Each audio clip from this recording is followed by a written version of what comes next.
ఆరోగ్యవంతమైన మహిళలతోనే బలమైన కుటుంబం నినాదంతో స్వస్థ నారీ సశక్త్ పరివార్ అవగాహన కార్యక్రమాలు బుధవారం నుంచి అక్టోబర్ 2 వరకు నిర్వహిస్తున్నట్లు తిరుపతి జిల్లా జాయింట్ కలెక్టర్ శుభం బన్సాల్ అన్నారు. ఈ కార్యక్రమంలో భాగంగా జిల్లాలో 536 క్యాంపులు ఏర్పాటు చేశామన్నారు. ఈ కార్యక్రమాల ద్వారా మహిళల్లో గుండె జబ్బులు, మధుమేహం, నోటి క్యాన్సర్, గర్భాశయ క్యాన్సర్లను కనుగొని రిఫరల్ సేవలు అందిస్తారన్నారు.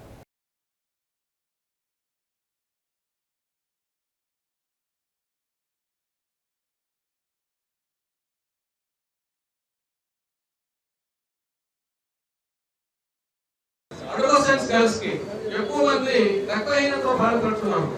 వాళ్ళు కూడా స్క్రీన్ చేయడం జరుగుతుంది. అదే విధంగా ఈ క్షయవ్యాధితో బాధపడే వాళ్ళకి, ఈ సికిల్ సెల్ అనీమియాతో ఉండే వాళ్ళకి వాళ్ళు కూడా ఏంటి అంటే చెవికి సంబంధించిన వ్యాధులు, దంతాలు, తర్వాత గొంతు సంబంధించిన వ్యాధులు ఏమైనా ఉన్నా కూడా వాళ్ళు కూడా అందరినీ తీసుకోవాలి, ఆయిల్ ఎంత తీసుకోవాలి, ఉప్పు ఎంత తీసుకోవాలని దీనివల్ల ఎక్కువగా ఉపగాయాన్ని తగ్గించడానికి ఈ చక్కెర వంటని 10% తగ్గించడం ద్వారా తగ్గిస్తుంది. కాబట్టి అవి కూడా మనం ఇది స్వస్థ నారీ సశక్త పరివార్ క్యాంపెయిన్ స్టార్ట్ చేస్తున్నాము. మన ఆంధ్రప్రదేశ్ రాష్ట్రం చూసుకుంటే సుమారుగా 14,000 పైన క్యాంప్స్ పెడుతున్నాము. తిరుపతి జిల్లాలోనే 536 క్యాంప్స్ పెడుతున్నాము. క్యాంప్స్ ద్వారా సుమారుగా దగ్గర 3.5 లక్షల పైన పేషెంట్స్ మనం ట్రీట్మెంట్ కానీ స్క్రీనింగ్ చేస్తాం.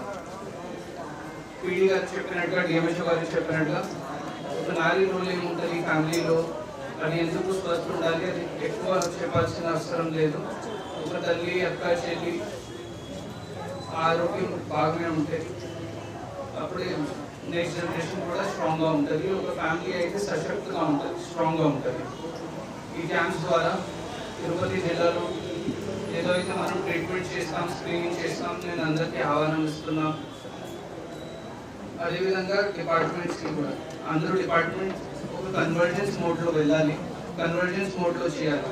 ఓన్లీ ట్రీట్మెంట్ కాకుండా కొన్ని వ్యాధులు అయితే తెలియలేనివి కూడా ఉంటాయి. అది స్క్రీన్ చేసి ముందుగానే మనం గుర్తించుకుంటే అది మనం అడ్వాన్స్ ట్రీట్మెంట్ ఇవ్వచ్చు. సో అగైన్ ఇంకొకసారి అందరూ సిటిజన్స్తో, మన స్టాఫ్తో అందరితో రిక్వెస్ట్ చేస్తున్నాము. ఇది చాలా మంచి ఆపర్చునిటీ ప్రభుత్వం ద్వారా, గౌరవ సీఎం గారి ద్వారా. ఇది ఖచ్చితంగా మనం ఇంటింటికి తీసుకువెళ్ళాలి మరియు బాగా రిజల్ట్స్ చూపించి ఇది ఒక ల్యాండ్ మార్క్ లాగా ఉండాలి మన ఆంధ్రప్రదేశ్ రాష్ట్రంలో. Thank you. దానికి మహిళలు తెలియకుండానే ఇప్పుడు వచ్చే ఈ క్యాన్సర్ అనేది మహమ్మారి చాలా ప్రమాదకరమైనది. ఇది మొదటి స్టేజ్లోనే గుర్తించుకునేదానికి స్క్రీనింగ్ టెస్టులు చేసుకొని వారు ఆరోగ్యవంతంగా ఉండేదానికి అవకాశాలు ఎక్కువగా ఉంది. ఈ యొక్క కార్యక్రమానికి మన తిరుపతి పట్టణంలో 12 చోట్ల అర్బన్ హెల్త్ సెంటర్లలో కూడా ఈ యొక్క కార్యక్రమం ఈ 2 వారాల్లో అన్ని టెస్టులు వారికి కూడా చేసే కార్యక్రమాలు కూడా ఉన్నాయి. ఆ టెస్టులు కూడా షుగర్, క్యాన్సర్ పరీక్షలు, అదేవిధంగా పోషణ అభియాన్, తల్లి బిడ్డల సేవలు, వృద్ధులకు పరీక్షలు, కిషోర బాలికల ఆరోగ్య పరీక్షలతో పాటు క్షయవ్యాధి స్క్రీనింగ్ పరీక్షలు నిర్వహించే అవకాశం మన తిరుపతి నగరంలో 12 చోట్ల అర్బన్ హెల్త్ సెంటర్లలో ఉపయోగించుకోవడం జరుగుతుంది. చాలా మంచి చక్కటి అవకాశం. ఎందుకంటే మహిళలు ముఖ్యంగా దీనికి అవేర్నెస్ తెప్పించుకోవాలి. వారు బాగుంటేనే ఈ రాష్ట్రం, ఈ దేశం బాగుంటుంది.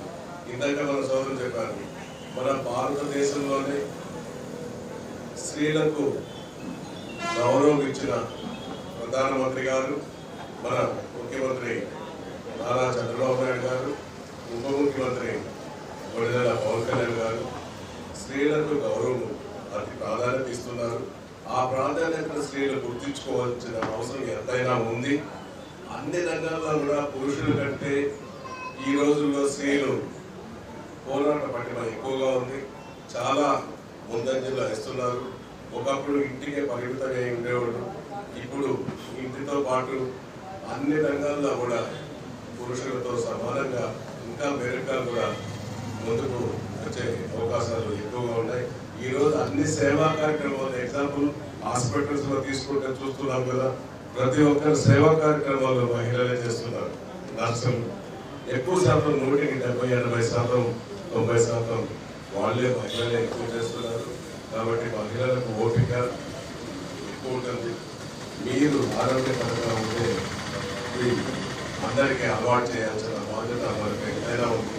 ఈ యొక్క మంచి కార్యక్రమం, ఈ యొక్క మంచి రోజు మన స్వస్థ నారీ సశక్త పరివార అభియాన్ కార్యక్రమం మన ప్రధానమంత్రి గారి పుట్టినరోజు చేసుకోవడం చాలా సంతోషం వేస్తున్నారు తెలియజేసుకుంటున్నారు. ఈ కార్యక్రమంలో పాల్గొన్న